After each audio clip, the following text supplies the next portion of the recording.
on the stage of where this space is actually going. I think we're only in like the second or third inning. Will, Granite shares had a great growth. They're at over $11 billion. You have single stock ETFs. You have a yield boost ETFs. You and I had a discussion about this before, and I'm fascinated by it, about the demographic, the changing demographic that's chasing yield. Can you explain a little bit of your view on that demographic change? Yeah, I think Jeff kind of hit on it just a little bit, but there's a big cultural shift going on in terms of how people access markets and then what kind of investments they access through that. And as we go through this wealth transfer, we see a huge amount of interest in more self-directed investments. So that's going from baby boomers all the way down to investors in their 20s who probably are locked out of the real estate market. They're not able to buy a home like people were 20, 30 years ago, and therefore their only mechanism of building wealth is in markets. And I think what's also going on is a derivative of some of these movements like FIRE, financial independence, retire early, that people in North America have realized that they have one income stream in their life, and that's tied to their job. And that might be fine in a world where you take that for granted, but if something happens to your job, you have no other income source in your life. And I think a lot of people have realized that what they need is some secondary source of income independent of their job, and so are using tools like these ETFs to generate that income. And it's definitely a structural shift. It's happening online. It's happening intergenerational. It's not just about young people or about old people. It's everybody that are looking to take more control, I guess, of their financial life. Now, Wes, you have the high income line of ETFs. Now, you can't talk about income without talking about taxation. And taxation is tax efficiency. Can you go in a little bit of how are you using derivatives in the high income family, as well as looking at the tax efficiency of those products? Sure. I might back up a little bit and give a little bit of history too. So it's evolved, I would say, first of all, is that, like Jeff mentioned, this space has grown so quickly over the past 3 years in particular. And even backing up from that, just people's comfortability with options inside of portfolios is still fairly novel for a lot of folks out there. And I think 10 years back, it was relatively unheard of, except for maybe some covered call strategies, which our founders were part of way back in the day with QYLD.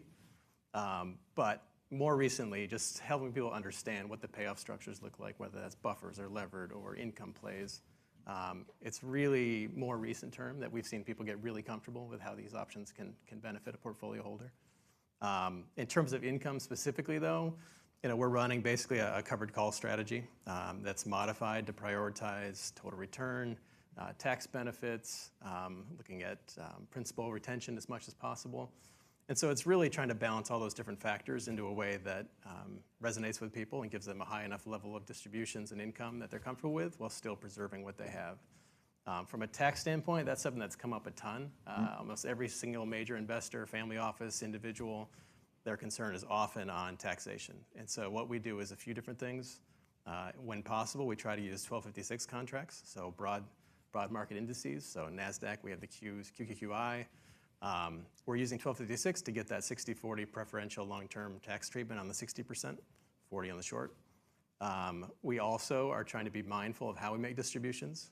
We try to prioritize return of capital anytime we can do so. So we'll harvest losses, and then we'll count that against any distributions that are made so that things are classified as a return of capital, which is tax advantageous. So there's a number of different ways we do it.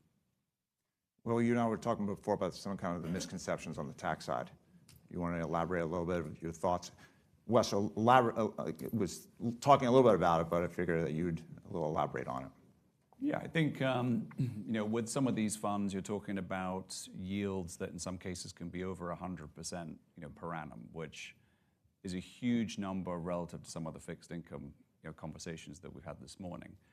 And sometimes you might hear people in the media or whatever talk about this idea that effectively you're just getting your money back in the form of a distribution. And I think what they mean is return on capital coming from an over distribution, meaning that the fund is selling its assets to maintain some kind of distribution. And certainly in our case, and I think for a lot of the other folks doing it, that's not what's happening at all. It's just purely a tax construct in terms of the way that a distribution is treated. And that comes from, obviously, the performance, typically, of the options during whatever period it is you're measuring against. So as Wes said, the return of capital that comes from these option-based strategies, typically speaking, that's a good thing. That's a tax-efficient income strategy, and it's not a return of capital in the sort of the bad or the malign sense, which is somebody selling assets just to give a distribution back. I'll chime in real quick on that too, because a lot of that comes from products that guaranteed a certain level of income per month. That's right. Which is not what we're trying to do. We're passing along what the market gives us dynamically, but for a strategy that says we always give, X%, whether that's 7 or 8 or 5, there's going to be periods where you can't make that distribution off of options alone, and so you have to dip into the principal, and that's what Will was mentioning. Return of principal is a negative in that sense. Return of capital is just the tax classification.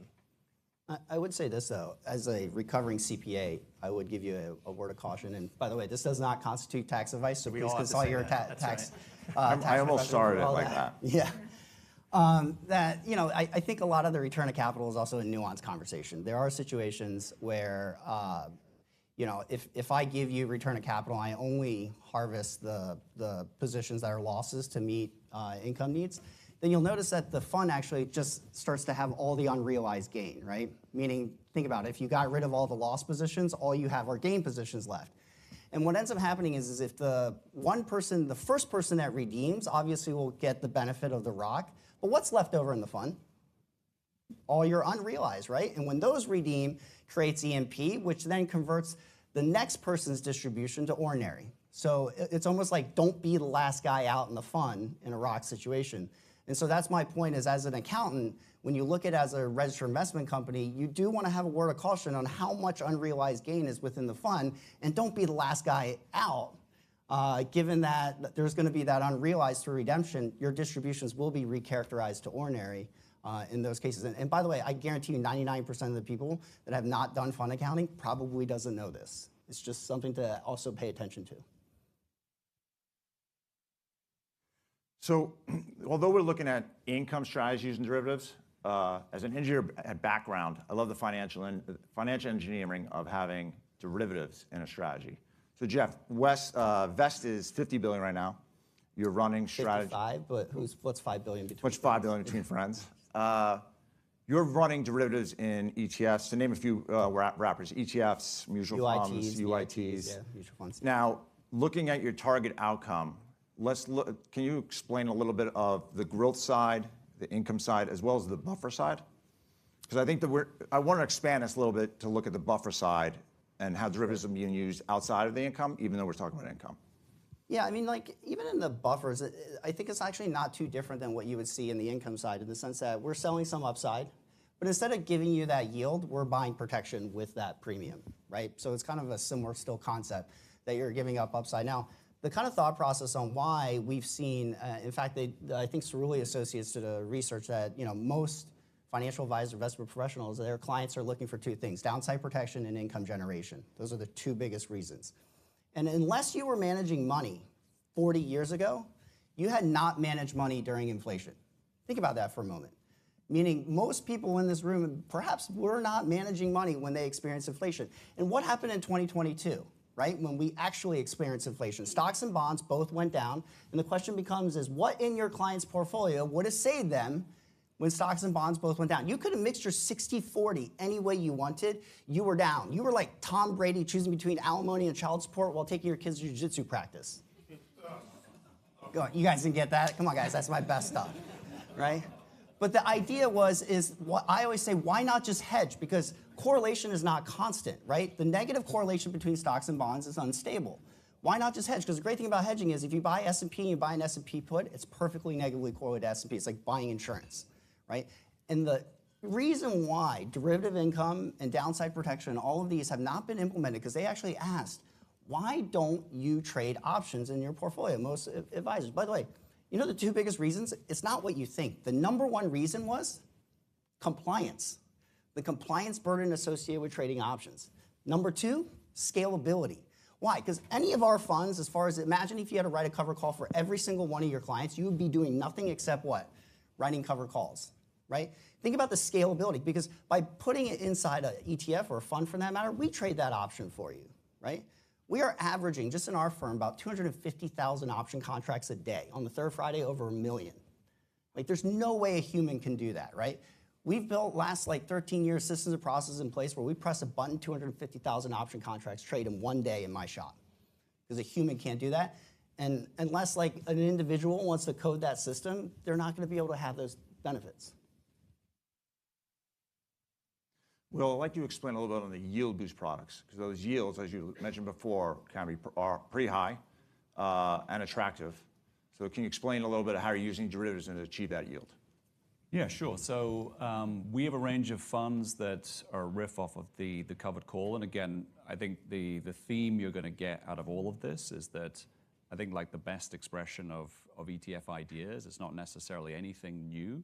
It's just a packaging of strategies that people have been doing for a long time. So whether that was call writing or put writing, different spread trades, structured product strategies, packaging it into an ETF makes it more efficient, scalable, et cetera.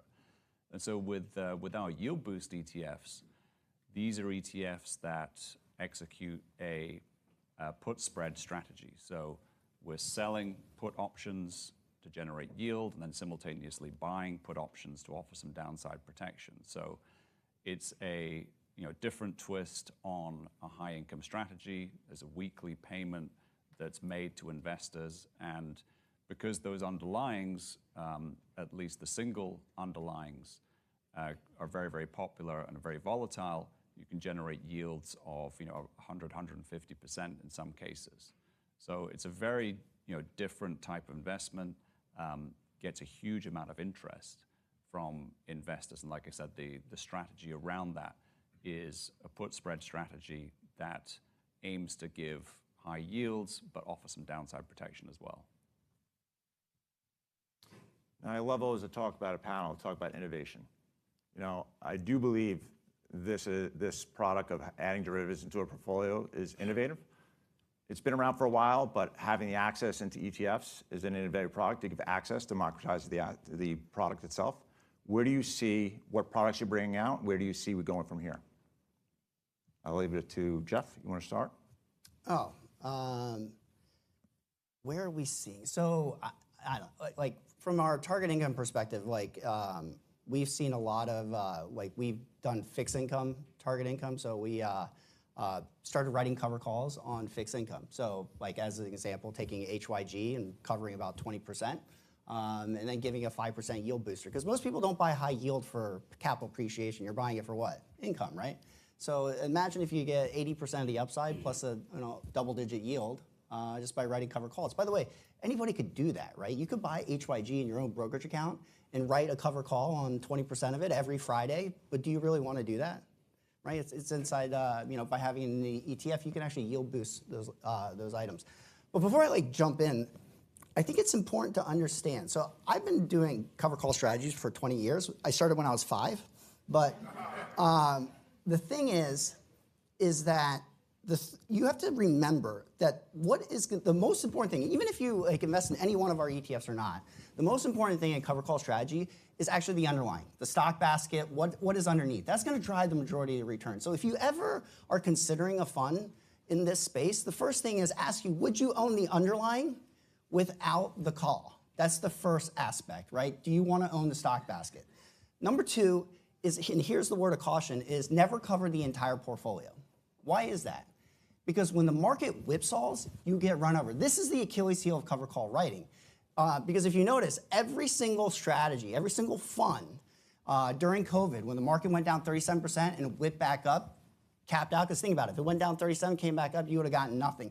Underperformed the market by 30%. That's getting caught on a kiss cam at a Coldplay concert with HR, right? So the thing is that you have to understand that oscillation is going to kill you. And the last thing is, your clients and your clients' cash flow needs do not change with volatility. You'll notice a lot of these strategies, they'll give you a 12% yield, you blink 6. You will never have your client call you to say, guess what, I'm not going on vacation this year because VIX is down. And this is why when we think about innovation, we created what's called target income ETFs. The income is always the same. The only thing that changes is the number of calls we write. So meaning you always know what's the yield that you're gonna get. The thing that changes is how many calls. But here's why I think it's unique, and the innovation is the override can be dynamic. Because think about this, when the market tanks, do you suddenly need more income? No, most funds will then suddenly give you more yield because the vol is higher, right, correct? No. So what target income does is it collapses the override. So imagine the market tanks during COVID, right? The market tanks. Instead of giving you more yield, we write less calls. So when the market whips back, you're getting, let's say, 90% of the upside. And this is, I think, when you've been in the market over and over again, understanding I'd say the Achilles heel of cover call writing and being battle tested, having these strategies out, I think that's where innovation, if you meet that same process across all asset classes, now you can actually retain total return. And that's why we've done cover calls on gold, same methodology, target income gold, Bitcoin, even the dogs of the Dow. By the way, I love that ticker. Our ticker is DOGG. My mind's on my money and my money's on my mind. True story, by the way. Snoop Dogg asked me for the ticker. I actually met him for lunch. I never knew whether to call him Calvin Brutus or Snoop. But side story. I called him Snoop. So I'll Yes, jump on Wes, this too. please. Yeah. So one of the ways we look at innovation is trying to balance, and Jeff touched on this as well, is it's so important to balance total return in any sort of investment payoff, is that you have to prioritize how do I preserve principal as well as give distribution levels that are attractive to the end investor. My bond background plays in this as well. Like I love managing bond portfolios in the past, looking at the total return angle, scenario analysis. That's kind of what we're doing with new product innovation here, is figuring what's the perfect balance. It's an optimization problem. What's the balance of yield that we can give somebody while still preserving what they have put in to start with? Most of our new markets that we're looking at are coming from investor feedback. So we're constantly getting suggestions, people saying, hey, can you enter this space, that space? We try to take a hard look at that. Obviously, like I mentioned, from a taxation standpoint, can we tax manage this efficiently if we enter that space? And does it provide sufficient distributions and yield for the risk trade-off that we're giving somebody to enter that space? So we have a few funds in filing that are coming soon, you can see. But yeah, that's a very similar approach. I think, again, it's a continuation of institutional strategies that have been retailized through ETFs. So whether that's downside protection, whether it's yield, whether it's specific outcomes, that's where the market is going. And with the recent sort of regulatory changes in the ETF space, there's more flexibility to do that. And so the innovation in the space is growing, will continue to do that, and people will bring out all sorts of different strategies on these points. In terms of specific ones, auto-callables, which was a very popular structured product, payoff, that's now started in the ETF space. We filed for a bunch of those for the first time on single names. So that's going to be, I think, a high growth area. But it's, again, more of just the same story, which is packaging existing structured product ideas or derivative payoffs into an ETF. And that's what investors are looking for. We'll talk about structured products a little bit. We have a little bit of time until we get into questions. As you transfer from a structured product to an ETF, obviously there's counterparty risks, and then there's the costs. Can you talk a little bit about the shift right there, the transparency on the cost side of having one counterparty on the structured side and then having an ETF where there's multiple counterparties? It's maybe hard to generalize because that's a big category. But generally speaking, the ETF does the same thing that it's always done, which is it provides a more cost-efficient expression of that same strategy. So you take out a lot of fees by doing it on the ETF side. Now, there will always be cases where one product is better in a certain wrapper than the ETF and vice versa. But generally speaking, what the ETF gives you is the efficiency. Mainly that's delivered in terms of cost efficiency, but there may also be other benefits such as tax efficiency. Jeff, can you expand? Because I know you launch in different wrappers. I mean, fundamentally, it's a different. And by the way, I used to work at a bank from a structured note perspective, and the thing is with keep in mind, a structured note, the only thing that gets the pricing of that note as far as is competition. Meaning if I'm one bank versus bank two, I'm going to both sell you the same note. Which one's going to provide me a bigger yield or bigger cap? And I'm just trying to determine whether or not I'm going to have the best pricing, right? And so they can show you anything they want in a note. Now think about this inside an ETF, which is governed by the Investment Company Act in 1940. We have a fiduciary duty. Everybody on this panel, when we manage an ETF, we have a fiduciary duty to the shareholders of the fund to get best execution, right? That we have to go out to all of our counterparties to compete on price. Very transparent.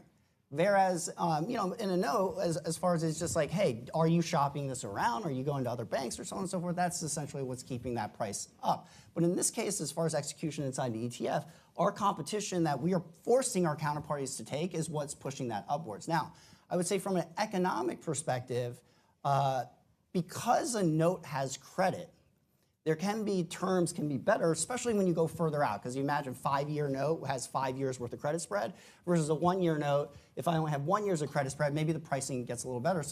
But the trade-off is you also have credit risk, right? Like the largest issuer notes in 2008 starts with an L, Lehman Brothers, right? And there's no credit risk inside. If I took a buffer ETF, the counterparty is OCC, the clearing of the exchange, right? You don't hold a share of Apple, DTC clearing guarantees. And by the way, my thought process is if the clearing of the exchanges were to fail in this country, the best asset class at that point is probably spam, guns, and toilet paper, right? And toilet paper is a great tail risk hedge. You guys did not get that. You guys don't remember when everybody bought toilet paper during COVID? Who cared about food as long as your butt was clean? They didn't care. That puts us at the end. If anyone has any questions, we have a little time for questions. Hopefully not on toilet paper. It's the tail end of the panel. So in all this products I've seen, I started looking at these kind of products back when I think they had them in the trust. It was First Trust, and there was two companies. There was First Trust and some other company. So we'd like the covered call fund. And what about when you get big downside to the markets? How do they typically react? And how do you When you're protect talking your about downside? covered calls, or are you talking about Covered calls or just the derivative products in general? How are they going to be? What do you see the downs? What is your? Let's just take a look. They have the great income. There's great structures. What do you have to expect from a drawdown perspective in when things get bad? Well, I mean, anybody take this. Go ahead. I'll start. So I guess it depends on, like Jeff asks, which specific structure you're talking about. But if you're talking about covered calls, the short answer is whatever premium you're selling counts in your favor against, for your total return versus the downside move in the underlying. The bigger question that he touched on earlier too is how much do you cover yourself for the next period going back up or when the recovery happens? Are you fully covered? Because if you are, then you have no upside. If you're partially covered, then you have upside for whatever part you're not covered on. So that's one answer. One of the ways that we've tried to address that at NEOS is we also run an income product that's hedged as well. And so we will provide downside protection to a limited degree in exchange for a little bit less distribution on the upside. So that helps for folks who are more concerned about the downside protection as well. But it really depends on the nuance of the strategy, whether it's a buffered product, floor product, covered call product.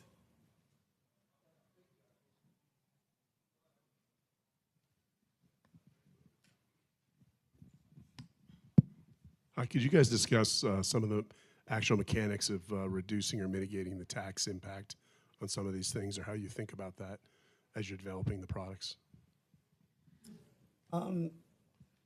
So the in-kind mechanism, so you know how the tax efficiency in ETFs is through the in-kind process. We don't sell securities. The in-kind mechanism for options was introduced in October of 2019. So by having option strategies inside ETFs, now they can take advantage of the in-kind process through creation redemption, meaning instead of having to sell the option at X or letting it expire through redemption, or we can actually in-kind the option out, and like I said, the gain will essentially go with it. Same thing that you see in typical ETFs. So I would say, short answer, primarily, at least in ETFs, as far as the innovation that has occurred, and I would say also the reason why we've seen such a huge growth is that the in-kind rule for ETFs for options was introduced in October of 2019, is why you're seeing massive increase a lot in the space because of the tax benefit of that rule change. I'm going to slide in a little bit and say that BTIG was the first broker to actually do that. because of the years we have helping ETF sponsors on being tax efficient in their ETFs. Anyone else? We have 2 more minutes until lunch. Well, thank you for your time. If you have a second, I'll ask a question back here. Congrats to you all on the growth in the space. I'm just curious, as the space has grown, as the category has grown, have you noticed any distortions as a result of the growth in AUM? And if so, how are you adjusting execution or your strategies, the predictability of your flows to react to that? That's a good question. You guys want to take it? You want me? I can take it because the answer will be quite quick. I don't think we've seen anything that would be a distortion or anything like that. It's just, if anything, it's more liquidity. So it's definitely true that you get options listed on a new underlying, and the more that those options trade, the ecosystem sort of grows. So I think from that perspective, the market's more liquid, the ecosystem's bigger. And I guess depending on what side you take on it on any given day, that could be a good thing or not a good thing. Yeah, I wouldn't say any distortion necessarily. I will say, options are incredibly efficient. And so what we have seen is the implied financing rate inside of options has tightened quite a bit. So that used to be quite wide and advantageous to do like a box trade or finance in the options world versus a bullet. And we've seen that tighten up dramatically in the past few years. So that's one shift. I wouldn't say it's a distortion, but shift. I'd say the only place I really see some distortion is the zero-day option area. That place has exploded. The vol surface at that zero-day mark, and by the way, this is also the reason why I don't kind of play in that area as far as the zero-day option space. And most of the people are like long. I don't know who's buying them. Like everybody's buying scratch-off lottery tickets at the zero-day point, right? I don't know who's buying it. Like probably some kid in his basement eating mayonnaise sandwiches and hoping to get rich. But at the end of the day, that's a kind of a weird portion. But otherwise, the option market is very fungible, right? Like it's not like when you want to buy an option, and you want to sell it to me as a trader. I'm not actually going out and finding someone on the other side of that trade. I'm delta hedging it and then offloading the vol risk on top of that. So it's not like people are always asking, like, hey, you know what? Like you're selling so much. There's more and more cover calls. Is that changing the market? Keep in mind, the listed option market is a small portion of the derivative market. People don't realize that like the stuff that you see on the exchange is only it's at the tip of the iceberg. Most of it is all what? OTC, black pools, and other areas. So that amount of vol that's there, and I've heard this question a lot. A lot of people are like, hey, wow, the buffer ETF space or the cover call space has exploded. But the idea is like, buffer annuity sold $50 billion last year in just 1 year. Notes have been around, buffer notes have been around, put spread collars have been around for over 30 years, which I find fascinating because there's so many people that have been writing articles. They're like, oh, this new thing. I'm like, it's been around for 30 years. It's just we wrapped it and made it tax efficient in the ETF. Where were you 30 years ago? But because assets are flowing out of their funds into these types of strategies, they're like, oh, they cry about it, right?